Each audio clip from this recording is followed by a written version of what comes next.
आदित्य ठाकरे यांच्या ड्रीम प्रोजेक्टवर सरकारचा हातोडा पडणार का असा सवाल सध्या उपस्थित होतोय। आदित्य ठाकरेंचा ड्रीम प्रोजेक्ट असलेला सायकल ट्रॅक MMRDA काढणार का अशी शंका आहे। सायकल ट्रॅक काढण्यासाठी सरकार 25 कोटी रुपये खर्च करणार आहे। वाहतूक कोंडीवर मात करण्यासाठी रस्ता रुंदीकरण केला जाणार आहे। सायन पूल बंद असल्यामुळे वांद्रे कुर्ला संकुलात मोठी वाहतूक कोंडी होते। BKCतील सायकल ट्रॅक मार्गिकेचं रूपांतरित आता केलं जाणार असल्याची माहिती आहे। आदित्य ठाकरे यांच्या ड्रीम प्रोजेक्टवर सरकारकडून हातोडा मारला जाऊ शकतो।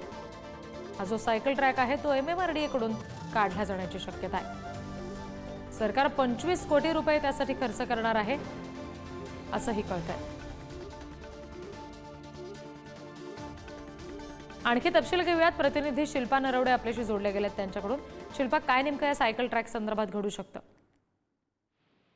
रिद्धी, आपण जर पाहिलं तर आदित्य ठाकरे यांच्या कार्यकाळामध्ये त्यांचं जे ड्रीम प्रोजेक्ट होतं त्यावर आता सरकारी हातोडा लागणार असल्याची माहिती मिळते।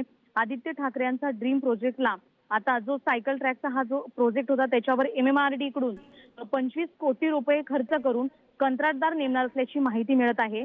आदित्य ठाकरे यांच्या कार्यकाळामध्ये हा सायकल ट्रॅक उभारण्यात आला होता आणि या सायकल ट्रॅकचा वापर देखील प्रचंड प्रमाणात होत असल्याचा पाहायला मिळतोय। इथले सर्वसामान्य नागरिक असतील किंवा BKC मध्ये येणारी जी वर्दळ आहे, बाहेरून येणारे जे नागरिक आहेत ते देखील या सायकल ट्रॅकचा वापर करतात। मात्र आता याच सायकल ट्रॅकवर लवकरच सरकारी हातोडा बसणार असल्याची माहिती मिळत आहे।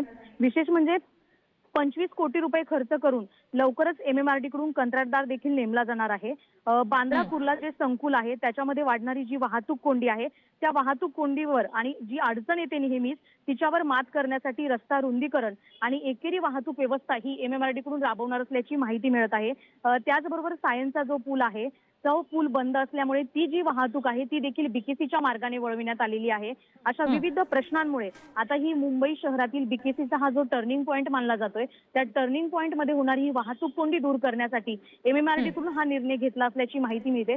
मात्र आपण जर पाहिलं तर दिवसाला 2 लाख पेक्षा जास्त कर्मचारी हे या BKC मध्ये कामाला येत असतात। त्याचबरोबर जी दैनंदिन वाहतूक आहे त्यामध्ये 4 लाख पेक्षा जास्त नागरिक प्रवासी हे आपल्याला ह्या BKCच्या एरियामध्ये पाहायला मिळतात।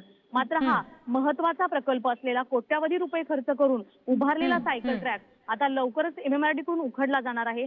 त्यामुळे अगदी शिल्पा, आणि त्याच्यामुळे नेमकं भविष्यात काय घडतंय, ठोस भूमिका काय सरकार घेतं हे पाहावं लागेल। धन्यवाद दिलेल्या सगळ्या तपशिलांसाठी।